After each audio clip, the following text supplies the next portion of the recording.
One. Good afternoon and welcome to day two. We have some wonderful panelists here today to discuss environmental justice and air quality monitoring in Washington, D.C. And as we begin, if you could all take 30 seconds and introduce yourselves and tell people who you are and what you're presently doing and why you're excited about today's presentation. That would be great. Thank you. Any particular order, or should I just go first? You can go first, Kane. Thank you, Paul. Ladies and gentlemen, thank you for having me. My name is Kane Samuel. I'm an air quality forecaster and data analyst for DC's Department of Energy and Environment in the Air Quality Planning Branch. I'm also a first-year master's student at Howard University in the Atmospheric Science Department. I'm really excited about today's talk because environmental justice is something that really is important to me in my life. Growing up in Baltimore, I've experienced some of the lows of just like poor air quality, and I'm just very fortunate enough that I work in this field and I can educate like-minded individuals on this topic. Thank you.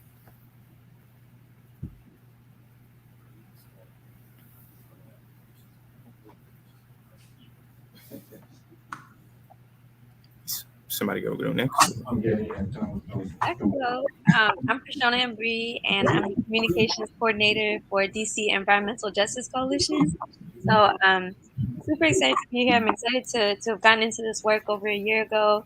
And for me, it's been a lot of learning from scientists in our coalition, from policy workers, from community workers who come with a wealth of knowledge, of experience, and then translating that, bringing that back to DC residents, bringing back to the classroom. I'm also a science teacher, so just making it all relevant and a part of our everyday learning as well. So thank you for having me. I'll go next. My name is Sabrina Rhodes. I am a community organizer with Empower DC here in Ivy City, also the ANC commissioner here in Ivy City. I'm a lifelong, I grew up in DC, and I'm excited about this work. Ivy City has a lot of environmental issues going on, including the city as a whole, but Ivy City in particular. And I just feel honored to be able to work with some longtime residents and work with a lot of organizations, a lot of groups to combat the issue that we're dealing with here. Thanks for having me. Yeah. Hey, everybody. Who's up next? Go ahead. I was going to go next. Hey, everybody. I'm jumping in the assist with this session. Go ahead, Thank Davida. you. You're welcome.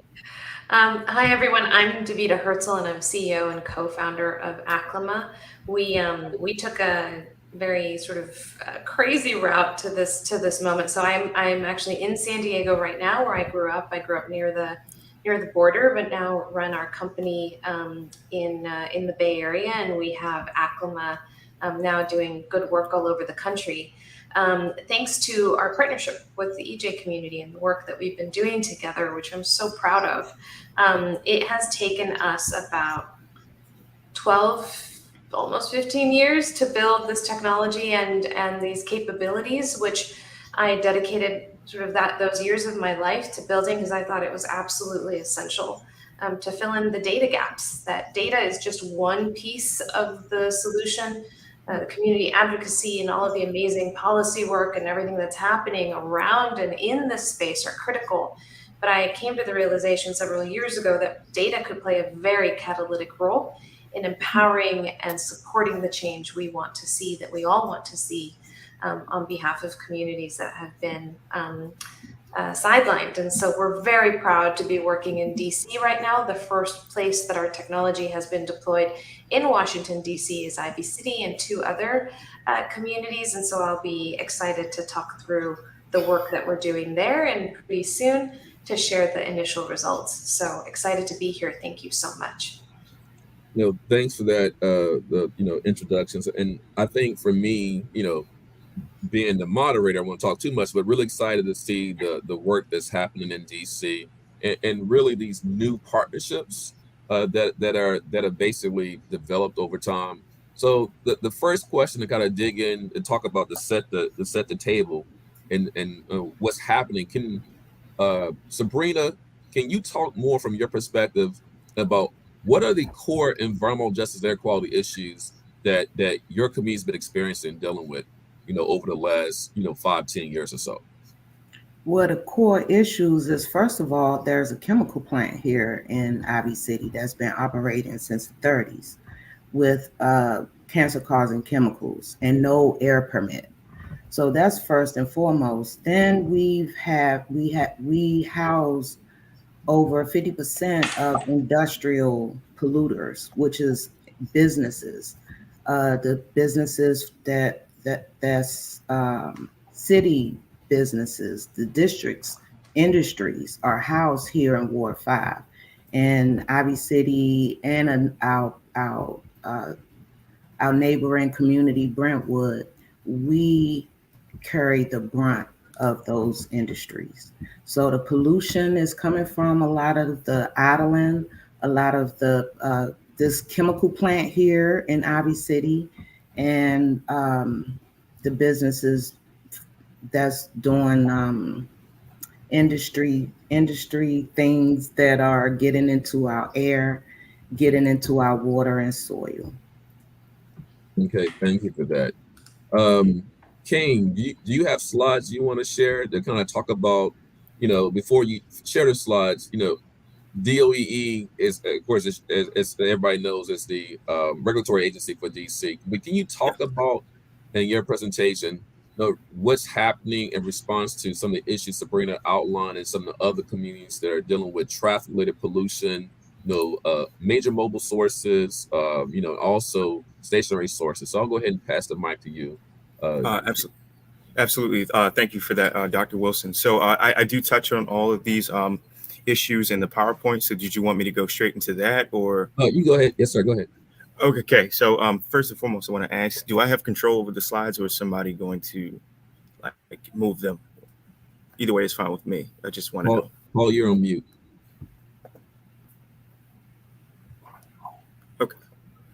Okay. Seems like I might have control. So, just for the sake of like bandwidth and things that might be going around, I'm going to turn my camera off since everyone got the opportunity to see my face. Just as a reminder to all on the call, my name is Kane Samuel, and I am the air quality forecaster and data analyst in DC. Today's presentation is going to be air quality monitoring in the District of Columbia and how we address some of those environmental justice concerns mentioned by ANC Roads and like some other community members. So I'm going to start off by just giving everyone like an overview of some of the talking points that I'm going to cover. We're going to hit three things. First and foremost, the new Ward 8 monitoring site and how it's going to introduce a new site in the underserved communities where some of the funding might have come from. Second thing I'm going to touch on is community scale monitoring. So we have someone from ACLIMA on it, so I'm just going to touch on it very briefly and not intrude on her presentation. It seems like a three-step process, or at least on the district's end. Community monitoring grant and all that's included within that.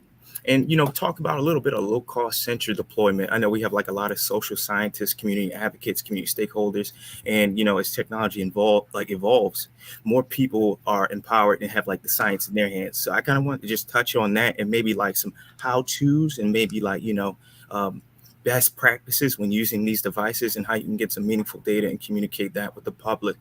The last thing, which is the most important thing to me, is the community outreach. How we engage the residents, how we're intentional in our approach as far as DOE is concerned. And just to kind of tell you, we're not doing science for the sake of science. We're not just telling folks what it is that we're doing and just, hey, you got to run with it. But we're actually getting the community involved and we're getting that feedback and we're having these meaningful conversations. So as I go into the next slide, I like to always give people an overview of what the monitoring looks like in the district. Some of you may know what the sites are. Some of you may not know. Some of you might not know what's there. So we're just going to just take a little step by step and just kind of give you a brief overview of what's going on and what we monitor. So let's just start from the very top of the diamond. I mean, to me, it looks like a diamond. So we have the Coleman Recreation Center. It's in Northwest Ward 4, because I think it's important to talk in terms of wards for this presentation. There, we measure ozone, ground level ozone, not to be confused with what's in the stratosphere, protects us from ultraviolet rays. And then we also have oxides of nitrogen. Then when we go further down, we have our McMillan site, which is kind of at the borderline of Ward 1 and Ward 5. I like to call it our super site. You know, it sounds like a home base or like a NASA headquarters, the way I like to interpret that. We measure 5 out of the 6 criteria pollutants, all with the exception of lead. So that's ozone, ground level ozone. We measure PM 2.5, PM10. We do oxides of nitrogen. We do SO2. We also do surface-based meteorology, and we even measure volatile organic compounds. As we go further down, we have River Terrace Education Campus, right there along, like, I guess that's like Ward 7. And right behind that, we have the Anacostia Freeway, which I like to call our near road station, which is along 295. At both of these monitoring sites, we measure PM 2.5. We also do a little bit of surface-based meteorology too. And we do ozone, and we do carbon monoxide. And then if we just go a little bit over to the left in Ward 6, we have our King Greenleaf site, which is in Buzzard Point. There we do PM 2.5. One thing I just want to point out, which I mean, all of you probably can tell, is that I do acknowledge that as of right now, we don't have any monitoring sites in Ward 8. And you're probably wondering, like, hey, like, what are you going to do about that? Like, why not? And I would like to say this: hey, we actually have a monitoring site coming. That's the new monitoring station in Ward 8. The funding comes from the American Rescue Plan. What that's going to do is we're going to measure PM 2.5 and maybe some other criteria pollutants. It's going to be somewhere in Ward 8, an EJ underserved community.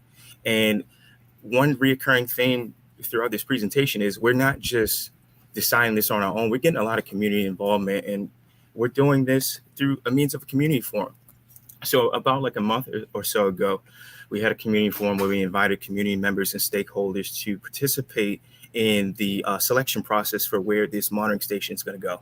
Not only did we do it internally and working with EPA, but we asked the residents, hey, where do you think we should put this site? These are the pollutants that we're going to measure, and just kind of like show them how they can access the data. Like, just having that transparency between government agency and resident, right? That survey does work. I will tell you, it's not live though. So if you do fill it out, we won't see it.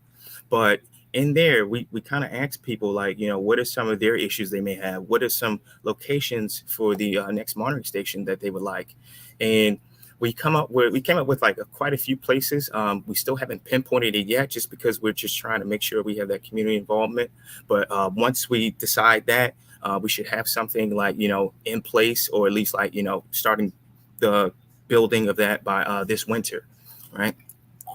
And just to kind of touch on like the next thing that we're doing in DOE, not going to go too much detail, but the hyperlocal mobile air quality monitoring, right? This is another intentional project that we're doing within DOE. So we awarded ACLIMA the contract. We're happy to have them. We started off with like a 2-week pilot somewhere in mid-June, and we're targeting 4 communities. So Buzzard Point, Ivy City, Brentwood, and Mayfair. Currently, the data is being processed, and it's going to be under review by DOE staff once ACLIMA is finished with it, and then we're going to share that information to the public. The next phase would be to do like a year-long expansion, somewhere maybe like fiscal year 24, sometime in October, right? And then again, I like to stress that that data is going to be made to the public. When we unveiled the 2-week pilot, we made sure we had community members out there. They even got the opportunity to ride along in the vehicle. And what's going to result from this is we're going to have like monthly meetings where we invite community members out, and we just kind of keep them updated on what's going on and what the data actually looks like. All right. And another thing that we're doing within DOE, the Community Monitoring Grant. This is a project that I'm fairly interested in. If you can see in this picture, that is a park bench, but it's just not a regular bench. You can sit on it, but it actually picks up ozone. It takes PM 2.5 readings, and it also does a little bit of meteorology, get wind speed, wind direction, which is very important. This particular monitor is at the zoo. So if you ever get the opportunity to go to the zoo on the Connecticut Avenue. It is right there. I like to tell folks it's right there by the pig pen, so you can't miss it. And with this, the goal is to get 3 more of these stations with the involvement of community members. We're going to create an air quality advisory board based on community stakeholders, community residents, etc. And they're going to help pinpoint the location of these park benches. And I think another cool element about this is that we're going to add a storytelling element. So the advisory board is going to pick members of the community to kind of like share their story, whether it be positive or negative, and like how poor air quality has affected their life and what can we do to help improve it. So, just again, a recurring theme, just community transparency and just like, just keeping that conversation going. Something that I work on a day-to-day basis. I'm a data guy, and like, for the rest of the, I don't want to say data nerds because it's data jocks, because we use a lot of brain power to kind of like internalize this. I want to talk about the sensor instrumentation. So if I'm gauging the audience on this call, we have like a lot of social scientists, we have a lot of community members and stakeholders, and you guys use like low-cost sensors to kind of get an understanding of what that hyperlocal data looks like. I use low-cost sensor because there's so many. In this picture depicted is a Clarity node. It's a relatively inexpensive device. It's solar power. The two that we have particularly measure PM 2.5, PM10, and you can also get nitrogen dioxide. And we are co-locating at our McMillan site next to the FRM and the FEM. Now, this is important if you're going to engage in this co-location process, because you need to have an understanding of what's exactly going on. So as technology evolves, we kind of shift away from like the bulkier, more expensive equipment. In a perfect world, if we can wheel around this FRM on the left side or the FEM, we would. It's just not feasible. They are very accurate. They do last a long time, but again, expensive, and they're stationary. As opposed to on the right side, we have less expensive. It's mobile. It can be accessed remotely, but it's not as accurate and it has a shorter lifetime. And if you're going to use some of these devices, I would recommend a co-location process to kind of determine like the accuracy and precision of the instruments. On this next slide, again, like you have a picture of a guy that you might know. I mean, he's cool most of the time. Just some more information about the FRM. It's designed to be the most fundamentally sound and scientifically defensible concentration device. It's the gold standard, and just like it's used as a comparative basis for like other measurements. I'm not going to spend too much time talking about that. I think for anybody that's going to use these, I came up with like my own little 7-step or 7-question process. The first thing I would ask is, what pollutant are we evaluating? This is really important. I say that because it's going to determine what type of sensor you use and how the rest of these steps is going to work. If you're going to measure a gaseous pollutant, it might be a little bit more difficult because you might pick up other gases. Whereas if you're using a PM like instrument, where it's using a particle count, like it might not be as difficult to do so. Next step, choose the reference monitor. So if you're going to co-locate it, you have to ask yourself, like, what am I going to compare it to, right? Am I going to compare it to a regulatory instrument at like, environmental agency? What am I going to do? The next step would just be to select an average time interval. And what I mean by that is, are you looking for 24-hour readings, 1 hour, 5 minute, 1 minute? This is important because if you're getting 1 minute data, that's a lot of data points, right? And that I could also when you're asking yourself, am I comparing it to the 24-hour standard, which would be 12 micrograms per meter cubed, or am I comparing it to the hourly standard, which is 35 micrograms? So that's another question that you have to ask. And step 4 would be, how long will co-location last? Now, there's no perfect answer for this. You can do it for a day, you can do it for a week, you can do it for several months. One thing I would recommend to folks is you have to ask yourself, what type of area do I live in? DC is a more humid area because we live in like a subtropical climate region. So humidity does affect the performance of these devices. So you might want to co-locate them a little bit longer in this area because you want to see how they perform during really humid and really hot environments. Next step would be, Will there be any cross-validation techniques? And I guess what I mean by that is like, are you going to develop any like, statistical models to like train these devices to make them more accurate? The next step 6 would be, what is my correction model? I think what's really cool about a lot of these devices is the companies that make them come up with their own correction model. If you use Purpleware, EPA made their own model. It's on their website. So you can use it to adjust the data. It's not really difficult. Clarity, which we do use, they provide a service where they apply a correction model after like, several months, several weeks of co-location. And the last question I would ask myself, which you can really like move around and like ask yourself in the beginning, how accurate do I need my data? And I think this is one of the most important questions because it really depends on who your audience is. If you're talking to community members or like, residents, you might not need something that will say, hey, this is exactly 12 micrograms per meter cubed. You can communicate your data in terms of AQI, which is based on a range. So if it falls within a range, it doesn't necessarily have to be as accurate to like communicate meaningful like information. But if you're talking to maybe some scientists, you might want it to be more in line with the FRM. Okay, so for my next slide, I just wanted to kind of share with you all maybe like, some low-cost sensor data that we've been doing at the district. I do want to point out this note at the bottom. It's a draft. Please do not cite this or quote it.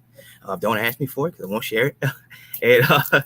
And this is just like a test that we decided to use on like 2 low-cost sensors at our McMillan site because we're looking to deploy some of these at schools within the district. If you notice at the top, this is daily PM 2.5 concentrations. It's not adjusted, meaning there's no model applied. And this is from data from February to June of 2023. We had 2 sensors, one dubbed alpha and one dubbed beta. And you can see how the performance fares as the months go on.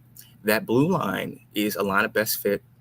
And then the black line is a 1-to-1 line. So it pretty much shows how the device fares with the FRM, which is on the x-axis, and the low-cost sensors on the y-axis. So as you go further above the line, it shows more of an over-prediction. And what I mean by that is like, it's less accurate.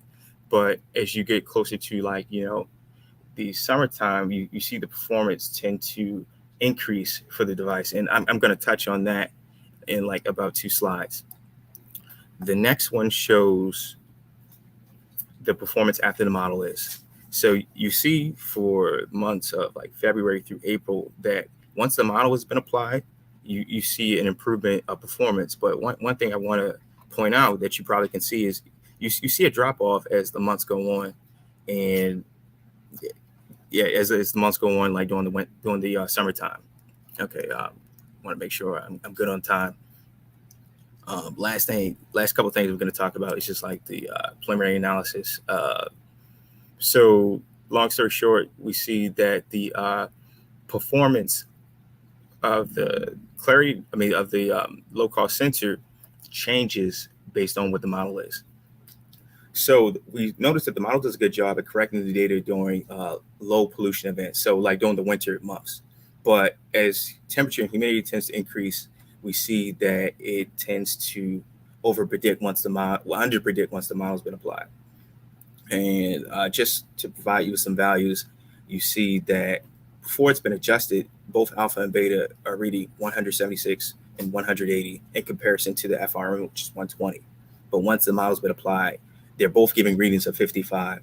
And the reason why that's meaningful is because this is taken from June during the Canadian wildfires, right? So the FRM got a reading of 120. And before the model was applied, you see that it has a higher range. And then once it's been applied, it lowers it. Just to kind of like give you some insight, we see in some cases out of the box, which means no model applied, the devices perform better during high pollution events as opposed to once it's been applied. So I guess just some, final thoughts on this is you need to ask yourself, how good is the model that you're going to use if you're going to use one? Some devices, they perform just as fine without using a model in high pollutant areas as opposed to non-polluted areas. And I guess like the final thing I want to touch on, which is the most important element, is the community outreach aspect. So these pictures were selected with intention. On the upper left-hand side, that is the Benning Road Station, where we were handing out air quality magnets after the Canadian wildfire event, which pretty much shows people what those color coordinated charts mean that you might see on AirNow.gov. On the upper right-hand side, we were in Ward 5, talked about electrification of devices, such as lawnmowers, weed whackers, etc. And at the bottom, that is myself at local high school teaching children about air quality. So DOE is meeting people where they are, they're explaining the issues, and we're just trying to, again, keep this consistent transparency and dialogue in place. And that's it for me. Okay, cool. Thank you, Kane. I think we probably should move on to Davita. Do you want to present next?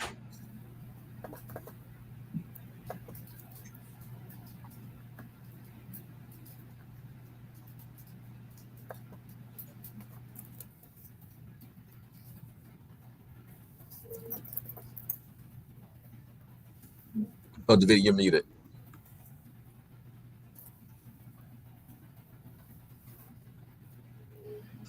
Sorry about that, Jacoby. And I should be able to get through this in about probably 10 to 12 minutes because I know we don't have a ton of time.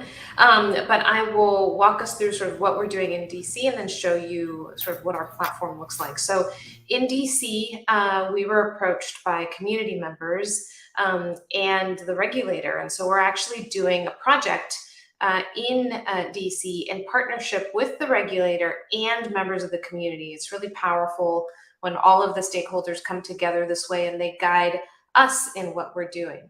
This actually slides from a presentation that we organized where we met the community, really wanted to understand why they were there, why they cared, what were the things that were driving them, what were the things that they were worried about. Again, a very powerful meeting. I won't go through the entire agenda, but just sort of giving you a bit of an overview of how we engage. But community engagement is a central piece of our work because it really both informs what we do as well as guides our analysis and where we do our mapping. For this particular phase 0 of the project, which was just a 2-week pilot, the goal was to really kind of demonstrate all of the different capabilities and to target them in a few key areas and answer some preliminary questions. And so that's what we did. And so we introduced our technology, we introduced Acclima, and just grounded expectations on what was likely going to come out of this. We don't know, right? We come in with all the instrumentation, all the sensors, and I'll talk about what the platform does in a second.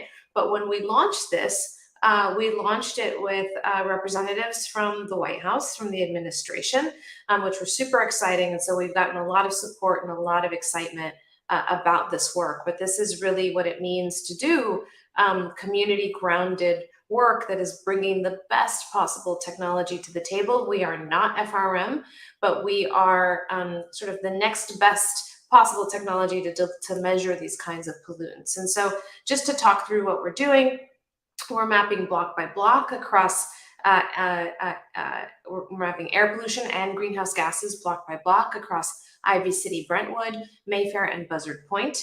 And these particular communities were chosen because they have historically been at the center of disproportionate exposure to environmental hazards, which has resulted in both poor air quality and poor health outcomes, but also very little data in those communities. And so this was an opportunity to really shine a light on what is happening and to discover what more do we need to learn, because 2 weeks isn't going to be enough to learn everything we have to learn, but it's going to tell us a lot about what's happening in the community and where there might be problems and where there might be things that we need to, and the regulator and the community need to continue working together to address. And so really gaining that valuable data-driven insight, increase resident awareness of these issues. So a lot of times we've worked in places like West Oakland, for example, where there was no data until we really started working with community groups there who've been doing some amazing work for years, but hadn't been able to really do this at scale. But Miss Margaret and others, really leaders that have been shaping the space. We've been so proud to be able to work with them and really bring the technology, the best possible technology, into communities to really address these disparities and to help decision makers. I mean, the most powerful impact of our data is that it helps policymakers see. And I remember I was talking with Sabrina about this. I'm like, isn't it ridiculous that we have to go in and take these measurements, because this is everything you've been saying, but for the first time we're able to put numbers next to the advocacy, and so that becomes very powerful. And so the way that we do this is with electric vehicles that we instrument with sensors and with equipment. All of the data streams every single minute, so it's in real time to the cloud, to the internet, and we stitch it together into a piece of software that enables us to do very, very fine-grained analytics on all of the different pollutants that we measure and all of the different sources. So it's not just about measuring one pollutant over another, it's about doing the kind of analysis that tells us this isn't just PM 2.5, this is black carbon. And this isn't just black carbon, this is black carbon from this particular kind of fuel burning. And so what we're very focused on at Acclima is understanding source. Because when you understand sources, you can take policy action. And so we do a lot of work in that area to connect the dots between our measurements and where the heck is this stuff coming from? Once you can start to answer those questions, it really changes the game. And so our data, you know, we've taken, I think I've shared, like, it's been about 12 years of development continuously to really develop these methods. We have a lot of published papers. We've done a lot of work to really ensure that what we're doing is scientifically backed so that communities can use it, leaders can use it, policymakers can use it, community organizers and urban planners and nonprofits across the board. We really want the data to inform a new way of understanding what's happening in our communities and to then use that data to make investments. So the other thing that we've done is that we've done a lot of work over the last 2.5 years to connect the dots between our data and the IRA. Because at the end of the day, if we're just measuring to tell you what you know, that things are bad, we're not helping, we're not supporting you. But if we're helping to tell a story about what's happening in your community so that you can go get the money and bring the money to actually fix these issues, that is what's going to make a difference. And so this moment right now with the IRA and all of the investment that's going into our communities is a very powerful moment, and one that we're very committed to supporting across the board. We haven't yet launched, but we're about to launch in Cancer Alley. We are mapping all of New York state in support of their law, their climate law. And so our data can really play an important role, that's not the only ingredient, but it's an important ingredient in kind of changing the course here. And for the work in DC, for this first phase, we're doing PM 2.5, ozone, nitrogen dioxide, carbon monoxide, carbon dioxide, black carbon, and then we do a screening of TVOCs. We also do speciation. That usually we're going to do in the follow-on parts of the monitoring where we go much deeper. We will generate all of this into maps and visuals. We'll give it to the DOEE. They'll consult with the community, and at that point, the community and the DOEE will decide, do we want to continue on for multiple years? We hope the answer is yes, because we think this data can bring in a lot of money to the community, not to us, to the community. And so that's really what I think, you know, we designed the company to do, to really be a catalyst for action. And so excited. And the analysis is happening right now. We're putting the maps together. So those are coming out soon. I was so sad that we weren't able to show the data yet, but we're almost there. But Ivy City, Mayfair, and Buzzard Point is where we have the initial data. We did some preliminary mapping maybe like a year ago just to do the demonstration. And within a few minutes, we found a major gas leak. We found all sorts of stuff. So we're very excited to bring this to the community and to the regulator. And you know, there's always caveats, because when you do short-term studies, you don't capture everything, but you can capture a lot. And so we're very transparent about what we think this will capture and what we don't think it will. But over on the longer time series data, we will be able to capture a lot more. And so we also do stakeholder interviews and really engage the community in helping us understand what's the best way to deliver this so that you can use it And it's not just numbers, it's not just charts, it's not just graphs. It's the data compiled in a way that helps community members tell the stories that they want to tell, and to tell the stories that are really going to change the game in the communities that they know. And so we're very committed to this and very committed to being open and ensuring that decision makers and community members have what they need. Let me see if the system is going to let me show you the software. I don't know if it will, but if we can take a second here, I should be able to do this. Yeah, so can you see the data here? Anybody tell me? Jacoby? It looks like it's starting to load, I think. I can Okay. see a map. Okay. Maybe so if it's you can slow. see a map. It's maybe slow in loading on my end. But Okay. here it Okay. comes. But I just wanted to show you, this is the full software. This is where the data streams in. This is PM 2.5 distributed across a part of New York, block by block. And we can see exactly where the levels are the highest. We can go in and understand what's happening in those locations. And then when you zoom out, you can see the differences in one side of the community versus another. We can go in and see air toxics and actually understand precisely where all of the highest points of measurements are for the air toxics, and really understand what's happening in these areas. And so again, very powerful data that helps us really pinpoint the site of these pollutant events. And this is the site where we see these big spikes. And so without this kind of measurement, without this kind of block by block data, maybe a few community members suspect that there's something here, but having measurement helps us really validate and verify, and quite often validate what the community experiences all the time. But also when we don't see things, actually helps us understand, oh, this thing that we thought was a problem, actually that wasn't the problem. It was this over here. We have huge stinky methane leaks, and now we know where they're coming from. And so being able to measure all of these things is really powerful for getting to ground truth on what's happening in your community. So I'll stop there. And the reason I'm so excited about this data, and that my whole team has been building with me for so long, is that we really see the transformative effects of this. And the scale of the problem, is so big. But for the first time in history, we have an opportunity to really address it and invest in the communities that have been left behind. So thank you so much, Dr. Wilson, for inviting me, and really such a pleasure to be here today. Yeah, thank you. Thanks for that great presentation. Prashona, you want to go next? Do you have slides, or you just want to talk about your program? Yeah, no slides, just talking about the program. So in line with what everybody covered, so we are doing the Air Justice Project.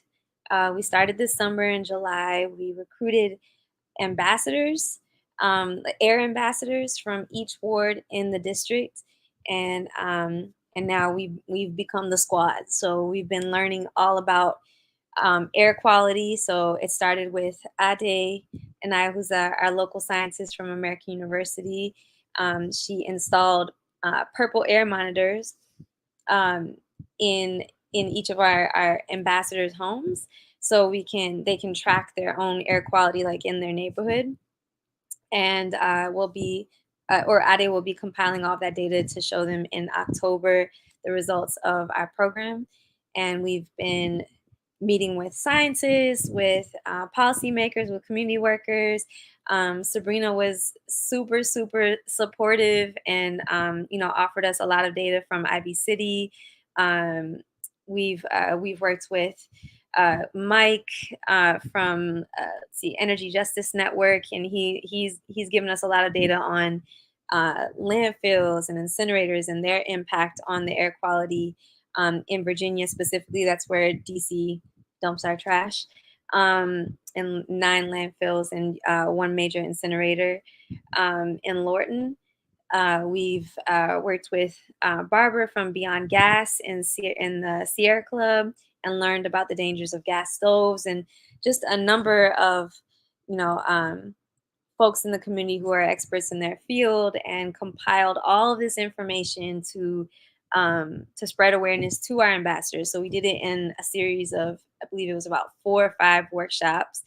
We split it up: indoor air quality, outdoor air quality. We split up outdoor into industries and vehicles, and then what can we do about it? Inequity and solutions.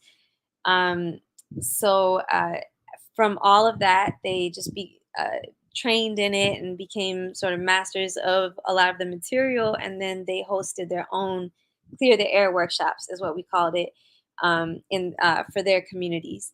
So we have 2 more left. We have one this Friday at Buzzard Point in Ward 6, and it'll be held at their community hall, their resident room on the property, but also open to folks outside as well. And then we have a Zoom one from our youngest Air Ambassador next week. She's a student at School Without Walls and a Brentwood resident. And she'll be hosting hers next week. And our whole mission, we partnered with DOEE on this project as well. So we will be, we're just looking forward to transitioning our Air Ambassadors into this program, into, just instrumental members of the DC Environmental Justice Coalition and Empower DC, so that they stay connected to a network of folks who care about their health. So yeah, that's been the program. And for me personally, I've been blessed to be able to coordinate it. And I've learned a lot. Personally, they say teaching is the highest form of learning. So I had to learn it in order to share it. And I've seen them, all of our Air Ambassadors just increase in confidence, in being empowered for their own health. And really, our big thing has been just to simplify all of this, right? At the end of the day, this is about your health. This is about our health and how the quality of the air impacts our health. So we gamify it. We do it in our workshop as we do a game called Will It Jack You Up? So we just present different potential sources of air quality issues. And we ask the audience, will it jack you up? And it could be mold, it could be factories, trees, plants, and they have to answer the question, of whether they think it will mess up their breathing in any way, and how. And then we connect them to sources, to resources, to and also tips to make sure that they're not around something that's polluting their airways, and if they are, what they can do about it. So yeah, it's just been a process of collecting all of these resources so that folks leave feeling empowered. And I've been blessed to be able to see that starting to take place in different communities all over DC. So this is just the beginning, and we look forward to further empowerment as we come up with ideas to bring this to more of DC. Thank you for that. Thanks for those presentations. I know, Sabrina, you didn't get a lot of time, so I'm gonna give you the mic next. Can you take some minutes to chime in on what you've heard from Kane, from Davita, also what you just heard from Prashona, about what all the great work they're doing with the Air Ambassadors program and all the stuff that's happening at the community level? Go ahead.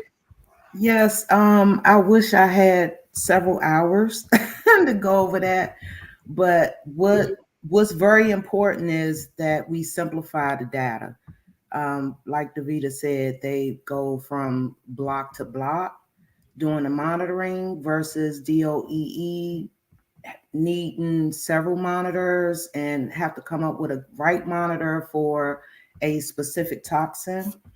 And here in Ivy City, we don't have time for that. We have many toxins, and we need sensitive monitors that's going to break it down to let us know what toxin is poisoning us the most, basically, because we're being poisoned every day.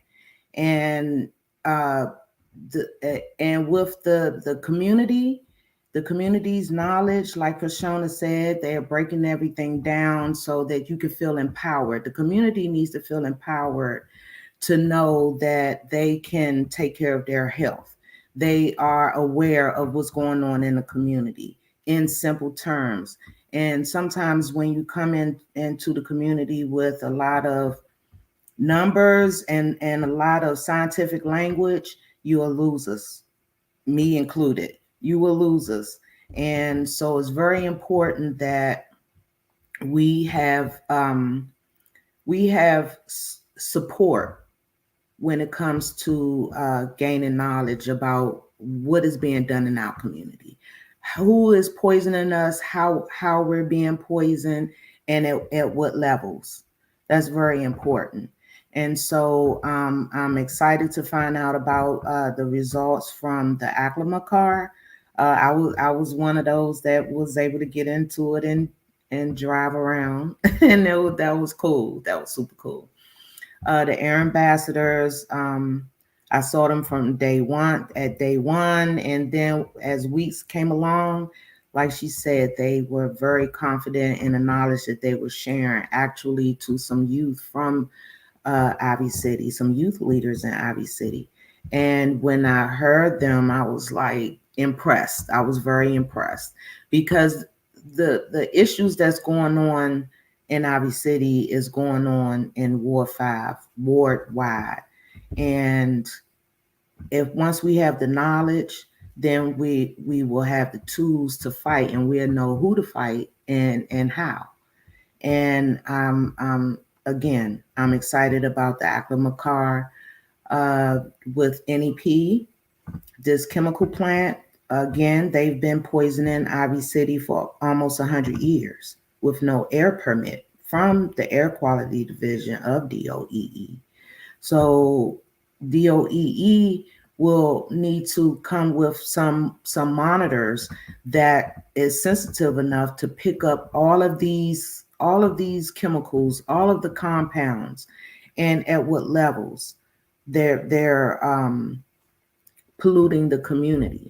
And it's not just NEP. We have several parking lots of district agencies that have trucks, and we have a lot of idling. Again, like I said earlier, 3 minutes is the law. We have drivers actually that will idle for hours, which is illegal.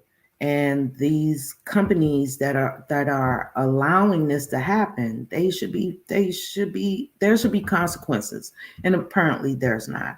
So the laws should be stricter when it comes to emissions from the trucks that are idling.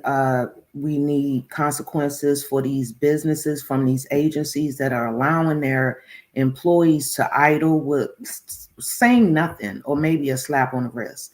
And sometimes you have people that will pay fines. They will pay fines, and they'll just pay it and just keep going along with business, as if there's no community here, as if there's no human beings that are being affected about what they're doing.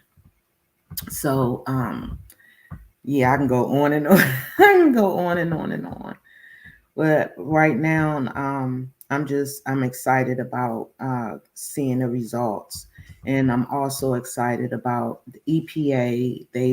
They're doing monitoring in our community as well. I want to know what's going on there. And all of us need to come together. It's not doing us any good by having data from several entities, because something is going to get lost. We need everybody, all the agencies to come as one and give us simple language data to let us know what's going on in our communities. No, thank you for Sabrina, that. I was just going to say, to your point about how we need to come together, none of these things, like, everybody fulfills a different role. The regulator's role is super important in helping set that standard. We fill a data gap, right? And then the community engagement piece is super important. I just want to make sure, like, I don't see any of us as competitive, but as coming together to tell the whole story. And so I think that's an incredible point, Sabrina. Yes, that's something that we need to see. Everybody is siloed in their own divisions. You have one division in the agency that is that me? Oh, no, let's see. Yeah, if you're not speaking, you should probably mute. Go ahead. So go ahead, Sabrina. Yeah, you have agencies you have divisions within the agencies that don't even communicate with each other. So you have a division within an agency that knows about a polluting industry, and then you have an agency that doesn't, which doesn't make any sense. So then there's something wrong there. And then not only that, we don't want to be gaslit. We know what's going on in our communities. We live here. We're here every day. So we, we address this to the agencies, and we expect for the agencies to comply and support us. And we're getting a little of that as well. We're getting stuff that we don't understand, and a lot of folks that are not working together. And like what Davida said, everybody is doing almost the same thing. EPA, DOEE, and ACLIMA, y'all have the monitors to do this work and to figure out what's going on with these with the pollutants and the toxins. And we don't have time to wait years and years and years. We've waited, Ivy City in particular, we've waited almost 100 years to find out what's going on here in our community and what's making us sick. And we don't have 100 more years to find out. We want to find out tomorrow. Thank you, Sabrina. Sabrina still need action, right? You looking for action. Roshana, you want to go ahead and jump in? Yes, I was just saying, Sabrina just riled me up, like for sure. So, yeah, a big thing with all this stuff with air justice, with the air ambassadors, has been simplifying, just like Sabrina said, because it doesn't need to be so complex, right? Like, it is complex, but it doesn't. It, at the end of the day, this impacts our health, right? This impacts your children's health, right? This could be the reason why your kids have asthma, why you have respiratory issues, right? So that's what we centered it in, right? And when we did that, what we realized, even with our air ambassadors, is we don't have to talk at people, right? Everybody has experiences with breathing, right? So you just bring up these you bring up things like mold, right? You bring up things like pests. A lot of folks, especially in the city, we have experiences around that, right? So then it just becomes a story share, of like what we experienced, what helped us, what we weren't aware of. And a lot of it becomes like, because of this like resource story share, that helps us to understand where there are policy gaps, right? Like, for example, even within my own experience as a tenant in a house in DC, our landlord wasn't doing what he's supposed to do, right? He wasn't maintaining the property, and that resulted in dampness and mold over 10 square feet, which a lot of folks don't know. DC by law requires that if it's over 10 square feet of mold, then it has to be handled by a licensed DOE professional. And we're doing that, right? So then how do you hold them accountable? Well, what we found out from this experience is that the main way to hold them accountable is to file a complaint with DOE and DOB. When you file that complaint, they come in for the inspection, and it's not warnings. It's immediate fines, and not slight fines, huge fines. Like, you're talking about $1,000 per like smoke detector or carbon monoxide detector being off, right? You're talking about like tens of thousands of dollars. We're talking about tens of thousands of dollars worth of fines. And and this is something that we started to discuss, like, is that helpful to us as DC residents? Because then we become the enemy of our landlord, right? If we then it's like, then all of a sudden it's like we're the one responsible for them having tens of thousands of dollars worth of fines, as opposed to, well, here's a warning, you get this stuff done by this time, and if you don't, then we'll issue tens of thousands of dollars with that. I think that's a little bit more fair, right? And then it protects us. Like I mean, my family was even worried about my safety, my actual physical safety, if I went through that. So just imagine like what we have for accountability structure in the city. Is it really serving us? And what amendments do we need to make? So that it actually does help us. Like Aaron Bass asked too. What happens when you put an odor complaint in 311.dc.gov? Right? We have a resident, one of my folks down the street. They've had traffic concerns, right? On their streets, just a lot of speeding happening. Folks have been literally running into stuff. They've been filing it on 311.dc.gov, and the response was it's not enough of an issue, right? So it's like, what happens when you do the things but it's still not bringing you the results, which clearly Ivy City has gone through, Brentwood's gone through, right? And this is the work that we're facing every day. It's like, and like, how do we get people to care?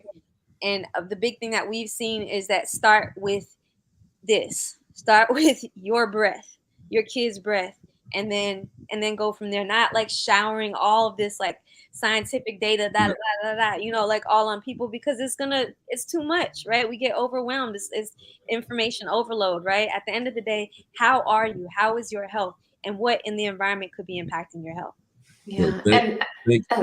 Hold a second, David. Davida, thank you for that. Just wanted to say, really important transparency, making it useful for people, that it's actually, and as Sabrina said, the action.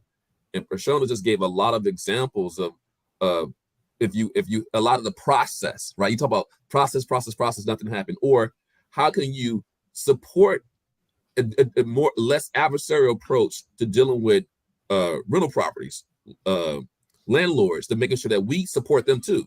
So it's not adversarial with the tenants, because that creates a safety issue. I think that's a really important point. And a point I want, before I go to you, Davida, point Sabrina made about the enforcement. So the fines for idling may not be high enough, and then the lack of enforcement, right? So this is one of the key in those points as part of what are the next steps for folks in DC. Go ahead, Davida. Yeah, I just wanted to actually interject two things based on comments, because I can't go in and like actually put my responses to the comment, but there were two questions that I wanted to respond to, which sort of connect to this, which is how does ACLIMA charge for our services? And then the other one was around, are there plans to use ACLIMA data to figure out how pollution is affecting people's health? And I'll start with the last one first.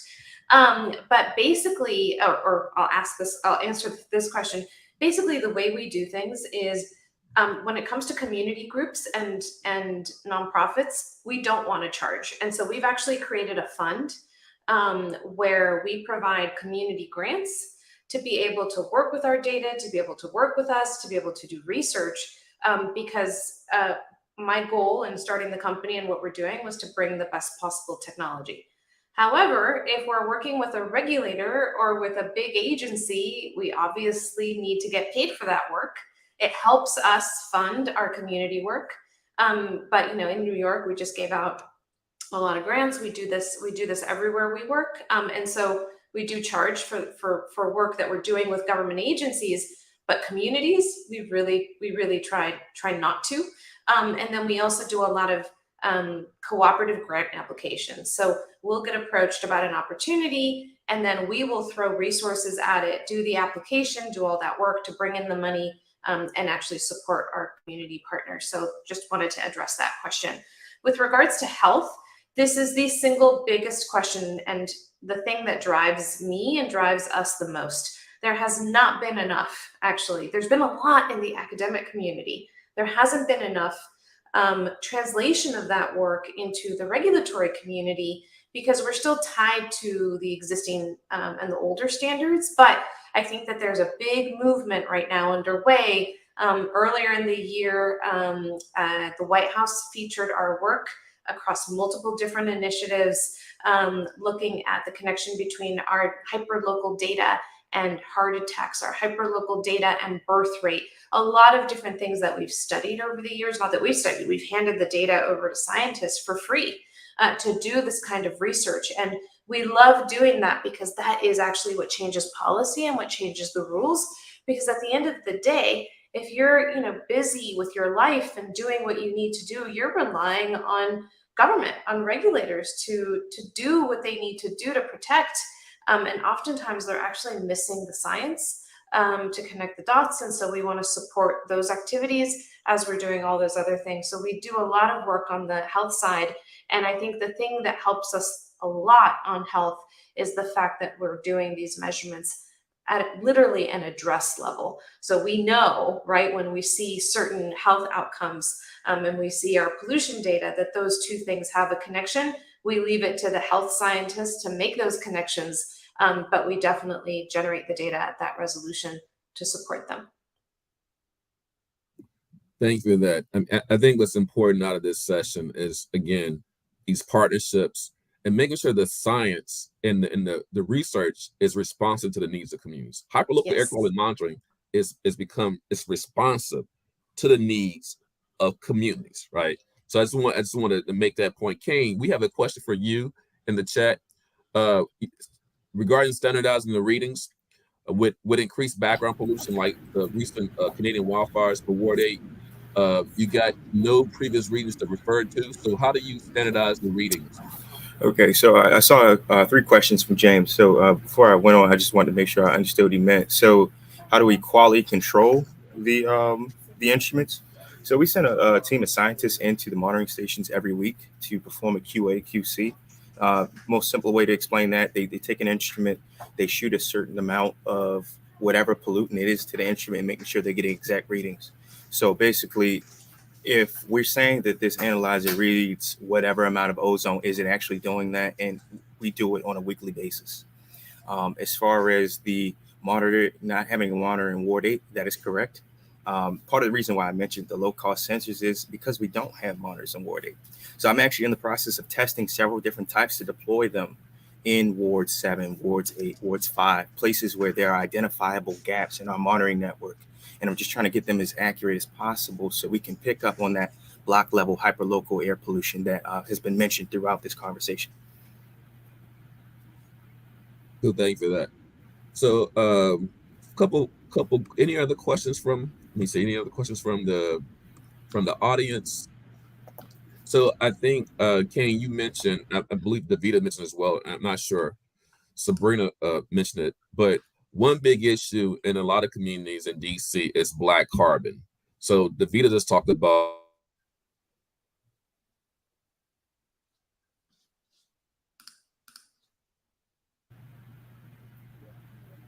air quality that have a lot of traffic, big truck traffic, bus traffic, right? Diesel exhaust is a big issue. So for Davida and Kane, can y'all talk more about black carbon readings and how you're engaging the community around that particular issue? And then well, I'll say that first. So what are you doing around black carbon? Okay, I can start. You did break up a little bit on that, but I think the overall gist is, what are we doing to measure black carbon? So we have 2 instruments, one at McMillan and one at our near road site, which we use to measure black carbon. We've also been working with other universities and organizations to get some of those mobile measurements that Davida collects. I can let her speak more on that. We are actively monitoring it, and we're looking at other ways to get more of that block level concentrations for it. Go ahead, Davida.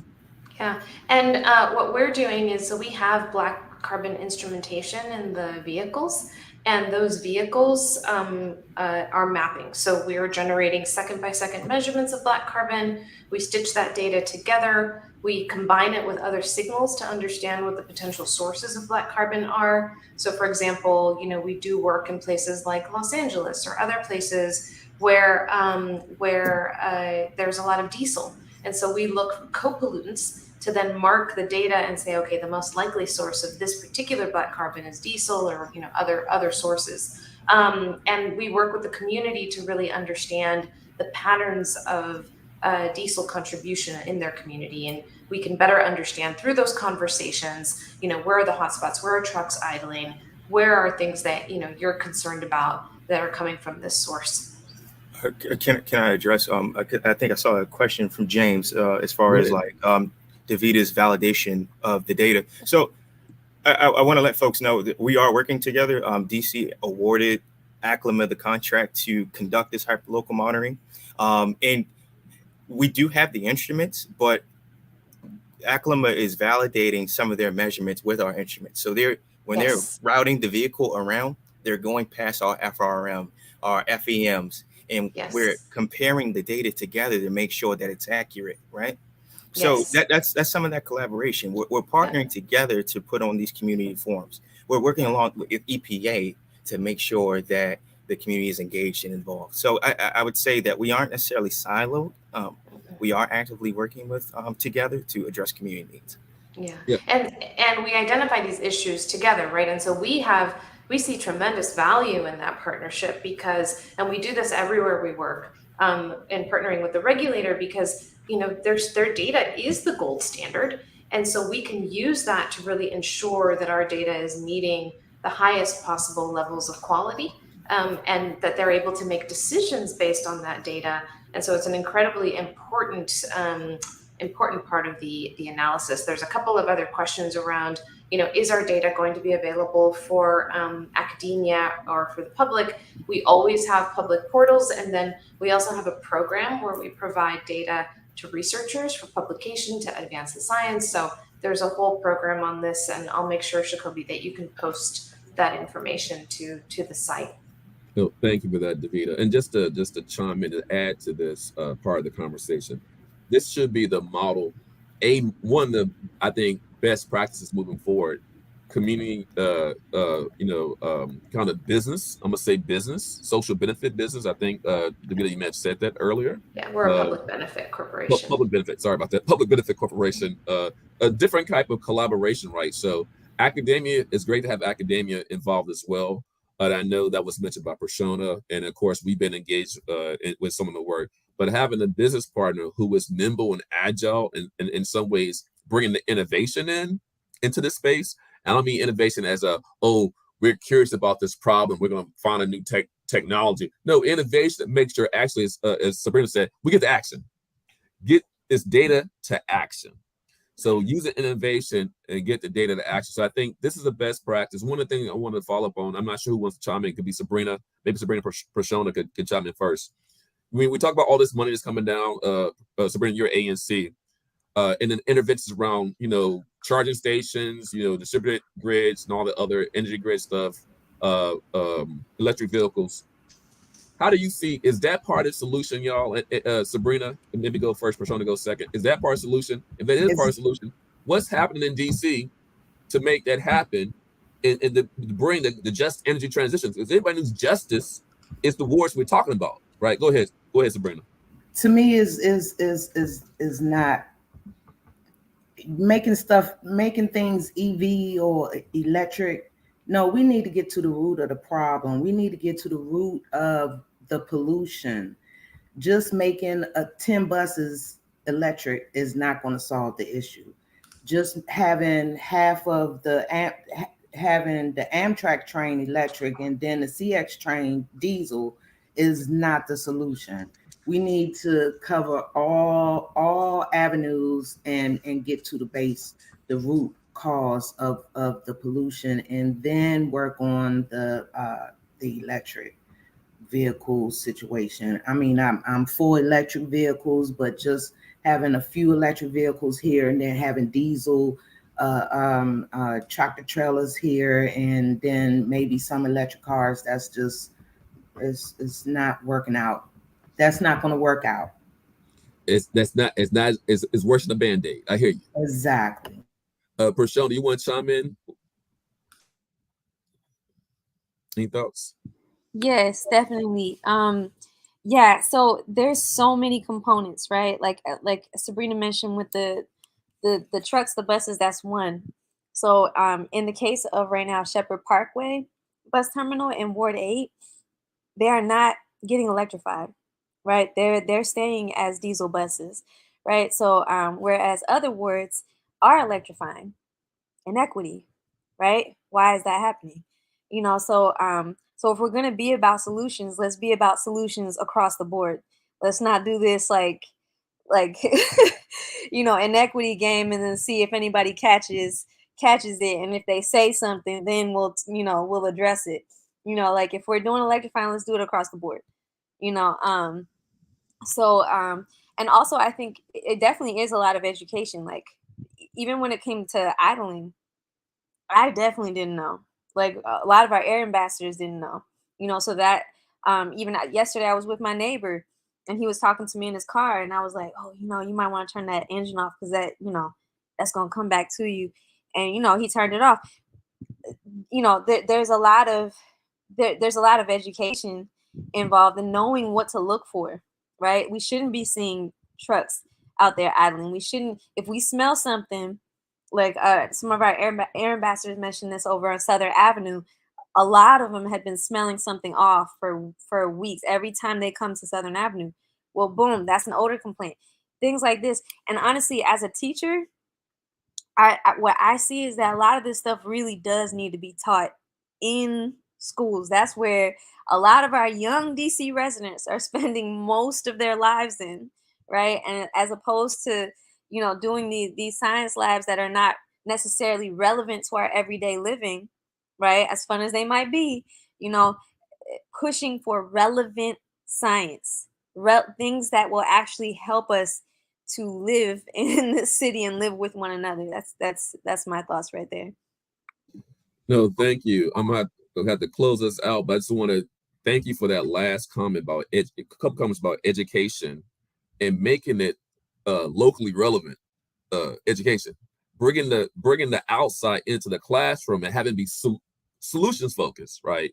I think that's something ANC Sabrina pushing for curriculum changes in DC, right? And having as part of the core curriculum, so you're actually training folks, getting them in the pathways of being part of the solution too.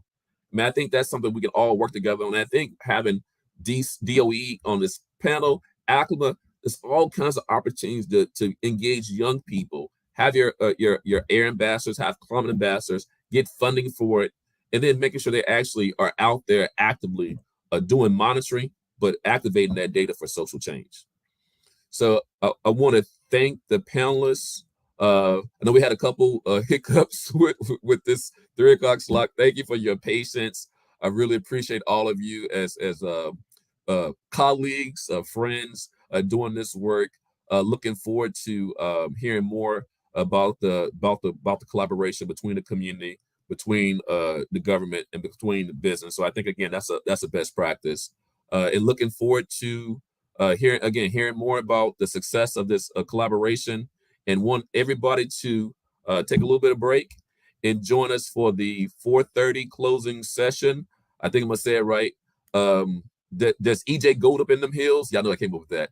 It's gonna be an important session to talk about, and this was really excited that this having day 2 go very well, even with a little issue. But appreciate again everybody's time, and thanks for the panelists for all your expertise and knowledge and sharing today. So thanks everybody. Thanks for having me. Everybody. Thank you. Good to see you, Sabrina. Good to Bye, see Kane. you. Good to see you Good to see you, too. Kane.